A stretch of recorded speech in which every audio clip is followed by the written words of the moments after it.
कर्जत तालुक्यातील ओलमन ग्रामपंचायतीत 16 जानेवारी रोजी मुख्यमंत्री समृद्ध पंचायत राज अभियान अंतर्गत विशेष स्वच्छता मोहीम राबविण्यात आली। यामध्ये ओलमन ग्रामपंचायतीतील सर्व शासकीय कार्यालय परिसरात ग्रामस्थांच्या श्रमदानातून स्वच्छता करण्यात आली। यामध्ये ग्रामपंचायत कार्यालय, जिल्हा परिषद शाळा, अंगणवाडी केंद्र, आरोग्य वर्धिनी केंद्र तसेच समाज मंदिर अशा विविध ठिकाणी स्वच्छता करण्यात आली।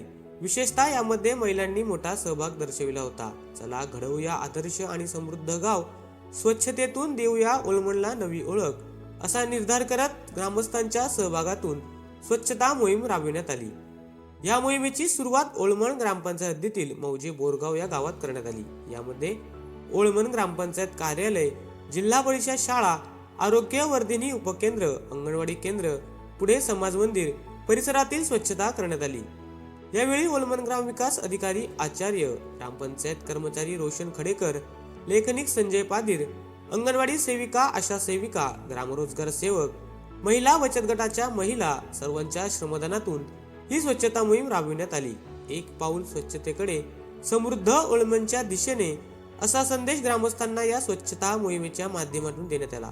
त्याचसोबत ओलमन ग्रामपंचायतीतील बोंडेशेत या आदिवासी पाड्याजवळ उल्हास नदीवर वनराई बंधारे देखील बांधण्यात आले आहे। बोंडेशेत, पेंढरी या गावातील ग्रामस्थांच्या सहकार्यातून हे बंधारे बांधण्यात आले आहेत।